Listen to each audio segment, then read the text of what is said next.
అంటే దీంట్లో మీరు ముఖ్యమంత్రి మీకేమైనా హామీ ఇచ్చిండా ఈ విషయంలో? అంటే అంటే ఇప్పుడు ప్రత్యేకించి హామీ అనేం కాదు.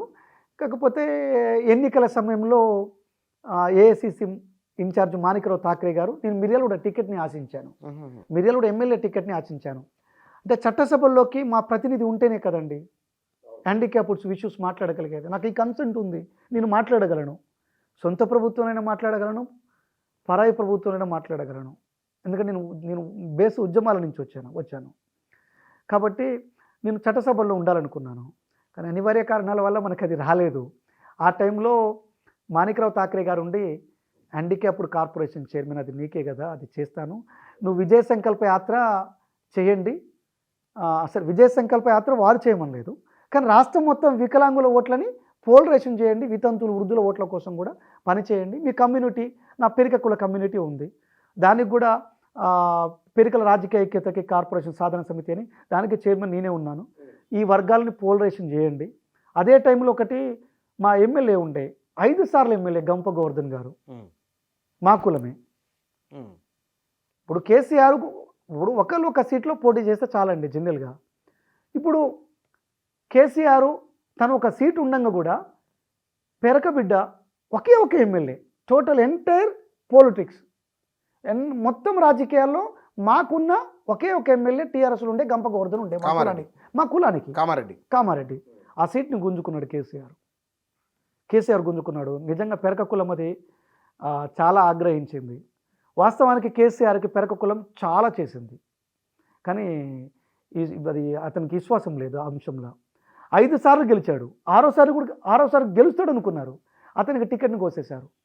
ఎంత దుర్మార్గం అంటే ఇక్కడ పెరక కులం నుంచి టికెట్ కోసేస్తావు, మంత్రి పదవేమో పట్నం మహేందర్ రెడ్డికి ఇచ్చేస్తావు, పట్నం మహేందర్ రెడ్డికి మంత్రి పదవి ఇచ్చేస్తావు. అంటే టికెట్ కోసేసిన తర్వాతనే అంటే పెరక కులం పట్ల అతను చూపించిన వివక్ష అది అంతా కూడా. అంటే మన కాంగ్రెస్ పార్టీలో పెరిక క్యాస్ట్ నుంచి ఈ 10 ఏళ్ళు కూడా నేను ఒక్కనే రాష్ట్ర స్థాయి పదవుల్లో ఉన్నాను. మా రాష్ట్ర నాయకులందరూ, రాజకీయాల్లో ఉన్న నాయకులందరూ టీఆర్ఎస్ పార్టీలోనే ఉన్నారు. దీన్ని ప్రజల లోపల నేను వ్యతిరేకత రావడానికి నేను మంచి పాత్ర చేశాను. ఏఐసీసీ ఇన్ఛార్జ్ కోరిక మేరకు నేను ఇదంతా చేశాను. పెరక కుల ఓట్లు కూడా 40 నియోజకవర్గాల పైన బాగా పడ్డాయి కాంగ్రెస్కి. ఇదంతా మీ కాంట్రిబ్యూషన్ ఉంది. మరి మీరు అంటే ఈ నెల రోజులలో రేవంత్ రెడ్డి పరిపాలన ఎట్లా? చాలా అద్భుతంగా ఉంది. కాంగ్రెస్ ఇప్పుడు మీరు ఒకటి ఏంటంటే మీరు రేవంత్ రెడ్డి పరిపాలన అన్నారు జనరల్గా. ఇంతకుముందు కేసీఆర్ పరిపాలన అనేవాళ్ళు. అవును, ఎవరు ముఖ్యమంత్రి ఉంటే వాళ్ళని అంటాం, మామూలుగా అంటారు. కానీ ఇప్పుడు రేవంత్ రెడ్డి గారు ఏమన్నారు, దీన్ని కాంగ్రెస్ పార్టీ ఏముంటుంది, దీన్ని ప్రజాపాలన అంటుంది. రేవంత్ రెడ్డి గారిగా దాన్ని నామకరణం చేసింది ప్రజాపాలన అన్నది. అసలు అంటే ఎవరు ముఖ్యమంత్రి ఉంటే వాళ్ళ పాలన అనేది పోయి ఇప్పుడు ప్రజాపాలన అనే పదానికి వచ్చింది. దాంట్లోనే అర్థం చేసుకోవచ్చు ఎంత అద్భుతంగా ఉంది అనేది. అంటే ఇప్పుడు సమస్యలు వినాలి సార్. ఈ ప్రభుత్వం కాదండి, ఏ ప్రభుత్వం ఉన్నా సమస్యని వస్తే వినాలి, పరిష్కారం పక్కన పెట్టండి, ఫస్ట్ సమస్యను వినాలి. సమస్య ఇప్పుడు వింటున్నారు కదా, పరిష్కారం కూడా చేస్తున్నారు కదా. ఒక కానిస్టేబుల్ అమ్మాయి, ఒక భర్త చనిపోయాడు, అతను కానిస్టేబుల్ అతను చనిపోయాడు. అమ్మాయి సర్టిఫికెట్లు మొత్తం ఏపీలో ఉన్నాయి, అమ్మాయికి ఉద్యోగం ఇవ్వలేదు. ఇప్పుడు అర్జీ పోయి పెట్టుకోగానే, ప్రజాపాలనలో పోయి పెట్టుకోగానే రేవంత్ రెడ్డి గారు ఇలా ఉద్యోగం కల్పించారు కదా, జూనియర్ అసిస్టెంట్గా అమ్మాయికి ఉద్యోగం వచ్చింది కదా, ఇమ్మీడియట్గా వచ్చింది కదా. ఇప్పుడు ఇస్తా అన్న మాట మేరకు వికలాంగ సోదరికి రజనికి ఆ రోజు ఇచ్చిన మాట ప్రకారం వితిన్ సెకండ్స్లా ప్రమాణ స్వీకారం చేయగానే స్టేజ్ మీద ఇచ్చారు కదా. ఇచ్చిన మాట రాజకీయాల్లో ఇచ్చిన మాట కట్టుబడి ఉండాలండి. మనిషి జీవితాంతం బతకాడు, ప్రతి మనిషి చచ్చిపోతాడు ఏదో ఒక రోజు. ఈ భూమి మీద ఎవరైనా 200 ఏళ్ళు 300 ఏళ్ళు బతికారా? అందరూ చచ్చిపోతాం. ఇవాళ నేను కూడా పెట్టుకోవాలి, అరే ఇవాళ నేను కూడా చనిపోతానండి, అందరూ చనిపోతాము. భూమి మీద ఉన్నాడు ఏదో ఒక రోజు చనిపోతాడు. ఎప్పుడు చనిపోతాడు సార్ తెలియదు. ఈ క్షణం నుంచి ఎప్పటిదాకైనా జరగవచ్చు. కానీ మినిమం రాజకీయాల్లో ఉన్నప్పుడు మాట కట్టుబడి ఉండాలి. అది ఇవి చాలా బాగుంది పాలన కనుక, అద్భుతంగా ఉంది ప్రజాపాలన. 6 గ్యారంటీలు అప్లికేషన్ అయిపోతున్నాయి. ఇంకొక 20 రోజుల్లో మొత్తము సిస్టంలోకి వచ్చేస్తున్నాయి. అసలు నీ అప్లికేషన్ ఏ స్థితిలో ఉంది కూడా చూసుకోవచ్చు.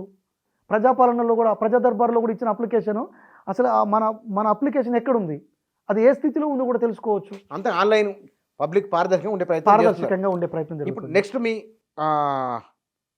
కోచింగ్ సెంటర్లు నడుపుతూనే ఇటు మీ ఒకవేళ ఆ కార్పొరేషన్ వస్తే దాన్ని రెండు అంటే యాక్చువల్గా ఏంటంటే అండి, ఇప్పుడు ఇన్నాళ్ళు నేను కోచింగ్ సెంటర్ నడుపుతూ వచ్చాను. ఎందుకు నడుపుతూ వచ్చాను సార్ అంటే, మరి ఇక్కడ నా కుటుంబం నడవాలి, మరి ఇక్కడ ఈ ఎక్స్పెండిచర్స్ కూడా ఉంటాయి కదా. అవును, సంఘం నడవనికే ఖర్చులు ఇప్పుడు విభాగం నడవాలి కదా. ఎంత ఖర్చు పెట్టింటారు ఇన్నేళ్లలో?